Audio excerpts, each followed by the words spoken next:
Hello বন্ধুরা, কেমন আছেন সবাই? আশা করি আল্লাহর রহমতে সবাই ভালো আছেন। বরাবরের মতো চলে এলাম নতুন একটা ইন্টারেস্টিং এপিসোড নিয়ে। আজকে আমি আপনাদের দেখাবো একটা ছবির ব্যাকগ্রাউন্ড কিভাবে রিমুভ করবেন বা এক কালার বানাবেন। তবে আমার চ্যানেলটি যদি আপনারা সাবস্ক্রাইব করে না থাকেন তাহলে আমার চ্যানেলটি এখনই সাবস্ক্রাইব করে নোটিফিকেশন অন করে দিবেন।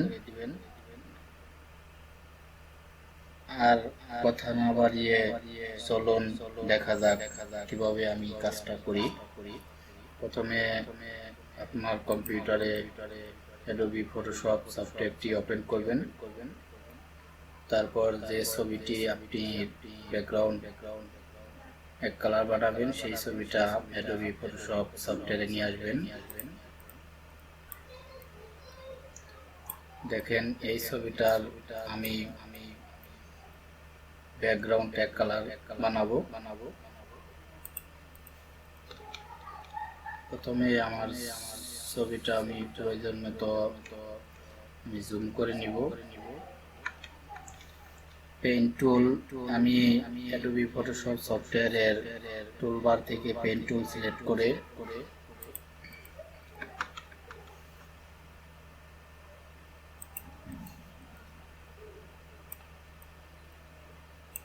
আমি সুন্দর করে ছবিটা সিলেক্ট করে নিব পেন টুল দিয়ে।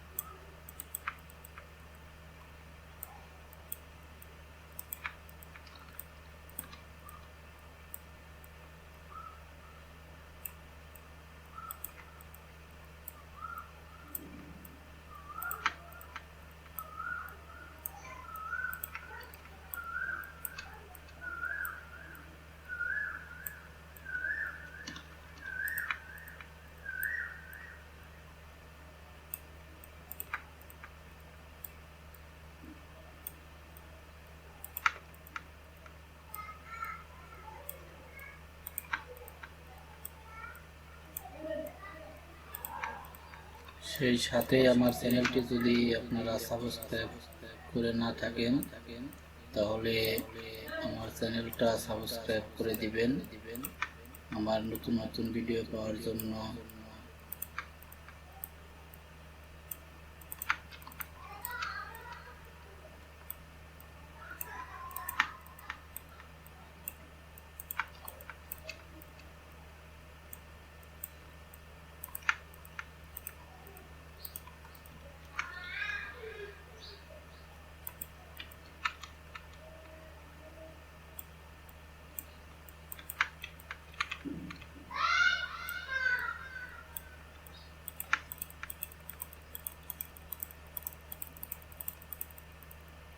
দেখেন বন্ধুরা, প্রথমে আমি ছবিটা সিলেক্ট করে নিলাম।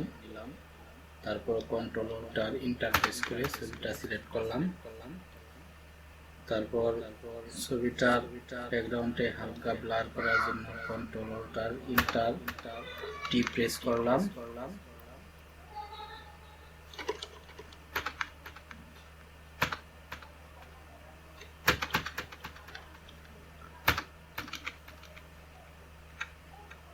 আমি 2 দিব, ফেদার রেডিয়াস 2 দিব, তারপর ওকে করব। তারপর লেয়ার অপশনে গিয়ে একটা লেয়ার নিব। এখানে এই ছবিটার ব্যাকগ্রাউন্ড আমি ব্লু কালার দিব। আমি সেট ব্যাকগ্রাউন্ড কালারে আমি ব্লু কালার সিলেক্ট করে নিলাম। তারপর আমি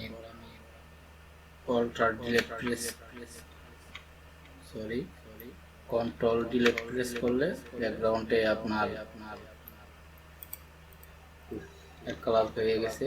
দেখেন কত সুন্দর করে আমি এই ছবিটার ব্যাকগ্রাউন্ড এক কালার করে ফেললাম সামান্য একটু সময়ে। সেই সাথে আমার চ্যানেলটিতে সাবস্ক্রাইব করে আমার সাথেই থাকবেন। ধন্যবাদ সবাইকে। এখন আমি ছবিটা আমি সেভ করে নিব। এখানে দুইটা লেয়ার আছে, এই দুইটা লেয়ারকে আমি একটা লেয়ারে পরিণত করার জন্য কন্ট্রোল শিফট ই প্রেস করব। দেখেন লেয়ার অপশনে একটা লেয়ার হয়ে গেছে। এখন ফাইল অপশনে গিয়ে ছবিটা আমি সেভ করে নিব ডেস্কটপে। দেখেন ফাইলে ক্লিক করে সেভ অ্যাজ ডেস্কটপ, এখানে জেপিজি করে নেবেন।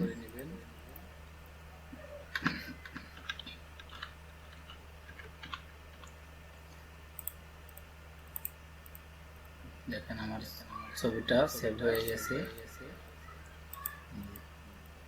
এই যে দেখেন ছবিটা অনেক সুন্দর করে ব্যাকগ্রাউন্ড আমি রিমুভ করে ফেলছি। আপনারা এইভাবে আমার ভিডিওটা দেখে আপনারা শিখে ছবির ব্যাকগ্রাউন্ড রিমুভ করতে পারবেন। সবাই ভালো থাকবেন। আমার ভিডিওটা আজকে এই পর্যন্তই।